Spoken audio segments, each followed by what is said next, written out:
성경 신자들의 교리문답 첫 번째 성경편에 대해서 함께 공부하도록 하겠습니다. 성경은 무엇입니까? 네, 성경은 세상에서 가장 특이한 책으로서 하나님의 말씀들을 사람들이 기록한 책입니다. 그렇다면 두 번째, 성경이 하나님의 말씀인 것을 어떻게 알 수 있습니까? 성경 자체가 성경이 하나님의 말씀임을 증언합니다. 두 번째, 하나님의 아들 예수 그리스도께서 성경이 사람에게 생명을 주는 하나님의 말씀임을 증언합니다. 세 번째, 성경 말씀으로 구원받은 수많은 성도들이 성경이 하나님의 말씀임을 증언합니다. 자, 우리 세 가지를 기억해 봅시다. 성경이 하나님의 말씀인 것을 어떻게 알 수 있냐고요? 첫 번째, 성경 자체가 성경이 하나님의 말씀임을 증언하고 있다. 두 번째, 하나님의 아들 예수 그리스도께서 성경이 하나님의 말씀임을 증언하고 있다. 세 번째, 성경 말씀으로 구원받은 수많은 성도들이 성경이 하나님의 말씀임을 증언하고 있다라고 기억하시면 됩니다. 세 번째 질문입니다. 성경은 어떻게 구성되어 있습니까? 성경은 66권의 작은 책들로 구성되어 있습니다. 예수 그리스도의 출생을 기준으로 해서 39권의 작은 책들로 구성된 구약 성경과 27권의 작은 책들로 구성된 신약 성경으로 나뉩니다. 자, 여러분 여기서 주의할 점은 39권의 구약 성경과 27권의 신약 성경 그 책의 구분은 무엇이냐고 묻는 거예요.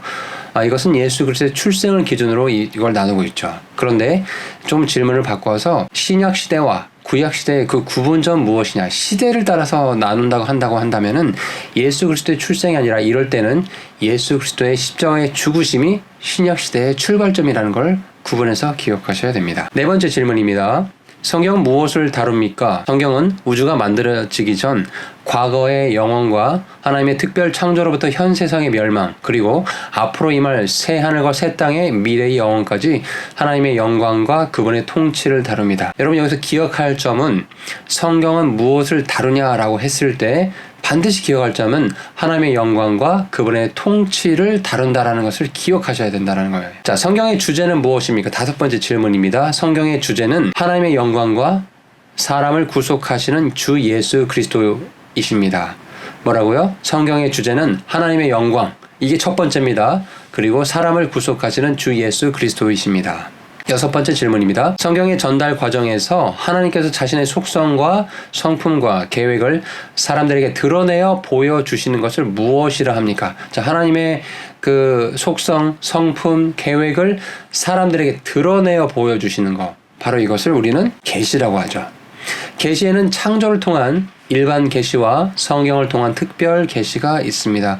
자, 하나님이 어떤 분이신지를 창조물을, 우주 만물을 통해서 우리가 알 수가 있어요. 그러나 사람이 정말 어떻게 해서 죄의 문제를 해결받고 죄와 사망의 형벌에서 벗어나서 영원한 생명을 얻느냐, 이것에 대한 하나님의 뜻을 알 수 있는 방법은 창조를 통해서, 창조물을 통해서가 아니라 성경을 통해서만 알 수 있죠. 바로 이것을 성경을 통한 특별 계시라고 말씀을 하는 것입니다. 일곱 번째 질문입니다. 하나님께서 계시하신 것을 기록하는 과정을 무엇이라고 합니까? 자, 하나님께서 이제 자신의 계획과 속성과 성품 이런 것들을 사람들에게 드러내어 보여주셨어요. 그걸 계시라고 한다고 했죠.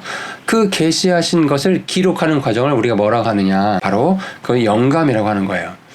영감은 숨을 내쉬면서 단어들을 불어내는 것을 뜻하므로 영감은 기록된 단어들에 있지 그것을 기록하는 사람들에게 있지 않습니다. 이 점을 기억하셔야 돼요. 우리가 이렇게 입에서 단어를 말을 할 때 숨과 함께 단어들이 나오지 않습니까? 바로 이 기록된 단어들이 하나님의 영감이 있는 것이다. 영감으로 기록된 성경의 모든 단어들은 오류가 없습니다. 여덟 번째 질문입니다. 성경은 처음에 무슨 말로 기록이 되었습니까? 지금 우리가 보고 있는 성경은 번역된 성경들이죠. 자필 원본은 뭐라고, 어떤 언어로 처음에 기록되었냐라고 묻는 거예요. 구약 성경은 아람어로 기록된 일부를 제외하고는 모두 어떤 언어요? 히브리어로 기록이 되어 있어요. 신약 성경은 당시의 일반 통용어였던 코인의 그리스어로 기록이 되었습니다. 아홉 번째 질문. 성경 기록의 총체적 축자 영감이란 무엇을 말합니까? 총체적 축자 영감이란 중요한 개념입니다. 총체적 축자 영감이란 하나님께서 창세기 1장부터 계시록 22장까지 성경의 모든 단어들, 수많은 단어들이 있죠. 이 단어들을 숨으로 풀어내신 것을 뜻하는 거예요. 총체적 축자 영감은 단어들뿐만 아니라 글자를 구성하는 점과 획까지 영향을 미칩니다. 10번째 질문. 그러면 총체적 축자 영감을 보여주는 성경 말씀은 무엇이 있습니까? 바로 디모데후서 3장 16절에 기록이 되어 있어요. 모든 성경 기록은 하나님의 영감에 의해 주어진 것으로 교리와 책망과 바로잡음과 의로 교육하게 유익하다. 11번째 질문입니다. 정경이란 무엇을 뜻합니까? 네, 정경은 하나님의 말씀의 표준 잣대로서 구약 39권과 신약 27권을 가리킵니다.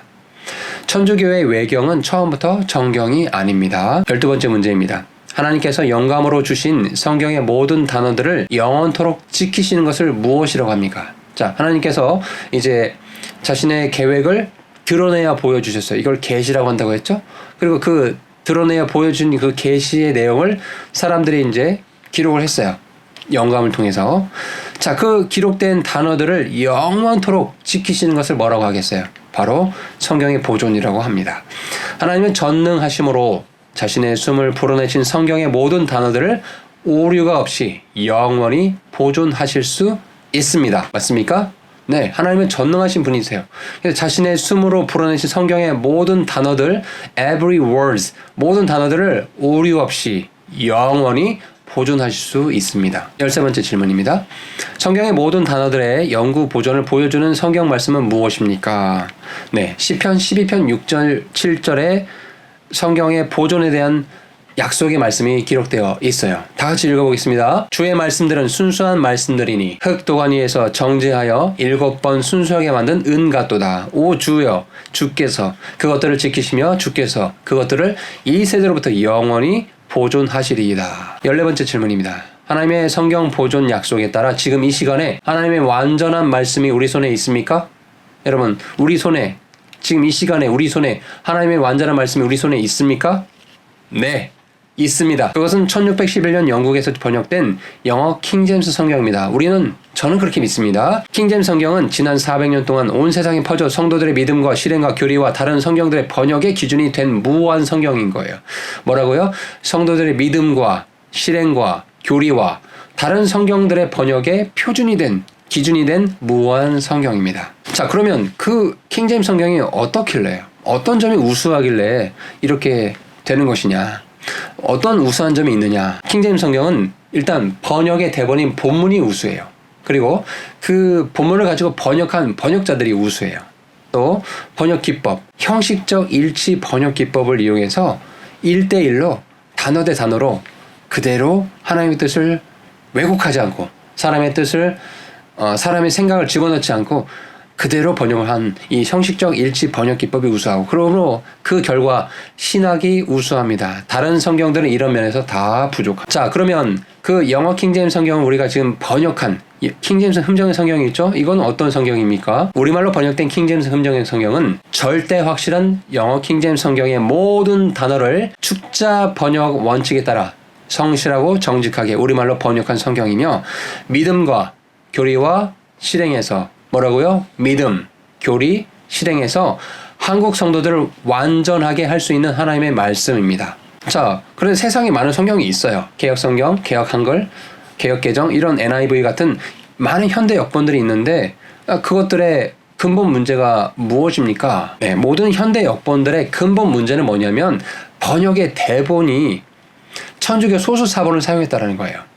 천주교 소수 사본은 예수 그리스도의 신성, 구원, 지옥 등 기독교의 중요한 교리에 있어서 심각한 부패를 보이고 있어요. 그래서 복음의 초기부터 성경 신자들은 천주교의 소수 사본을 사용한 적이 없습니다. 18번째 문제입니다. 성경은 어떤 원칙에 의해서 해석해야 됩니까? 자, 그러면 우리가 이제 우리 손에 성경이 있는데 이것을 어떻게 해석을 해야 되느냐? 자, 특별한 일이 없는 한 성경은 기록된 그대로 문맥에 따라 문자적으로 해석을 해야 돼요.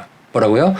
기록된 그대로 문맥에 따라 문자적으로 해석을 해야 된다. 자, 영해를 하는 경우들이 있어요. 사람들이 큐티해서 그렇다, 어떤 이런 뜻인 것 같다라고 자기의 생각을 말하는 경우가 있는데, 자, 이렇게 하면 뭐 어떤 일이 벌어지냐면 사람마다 달리 뜻을 정하게 돼요. 그러면 이것은 하나님이 원하시는 것이 아니게 되겠죠. 예를 들어 요한복음 3장 16절, 우리가 너무나 잘 아는 말씀이죠. 하나님께서 세상을 사랑하사 이처럼 사랑하사 자신의 독생자 예수 그리스도 이 땅에 보내주셨어요. 왜? 누구든지 그를 믿는 자는 멸망하지 않고 영전한 생명을 얻게 하려고 하시려고 이렇게 보내주셨다고 요한복음 3장 16절에 기록이 되어 있어요. 근데 만약에 이걸 영위한다고 해봅시다. 그러면 구원의 방법이 저마다 각각 다르게 되어버리기 때문에 이것은 하나님이 원하시는 것이 아니게 됩니다. 19번째 문제입니다. 성경 해석의 원칙을 보여주는 성경 말씀은 무엇입니까? 아까 우리가 성경 해석을 어떻게 한다고 했죠? 특별한 일이 없는 한 문자적으로 그대로 문맥에 따라서 해석을 해야 된다고 했죠? 그런 해석의 원칙을 보여주는 성경 구절은 바로 디모데후서 2장 15절 말씀이에요. 너는 진리의 말씀을 바르게 나누어 너 자신을 하나님께 인정받은 자로 부끄러울 것이 없는 일꾼으로 나타내도록 어떻게 하래요? study, 연구하라고 말씀하고 있습니다. 20번입니다. 성경이 우리의 배움을 위해 기록되었음을 보여주는 성경 말씀은 무엇입니까? 로마서 15장 4절에 무엇이든지 전에 기록된 것은 우리의 배움을 위하여 기록되었으니 이것은 우리가 성경 기록들이 주는 인내와 위로를 통해 소망을 가지게 하려 함이니라. 하나님의 사람들을 위한 성경의 유익은 무엇입니까? 네, 성경은 하나님의 사람을 완전하게 하며 모든 선한 일에 철저히 갖추어지게 할 수 있어요. 디모데후서 3장 17절에 이런 말씀이 있죠. 그러므로 성도들에게 성경은 뭐예요? 생명과 같습니다.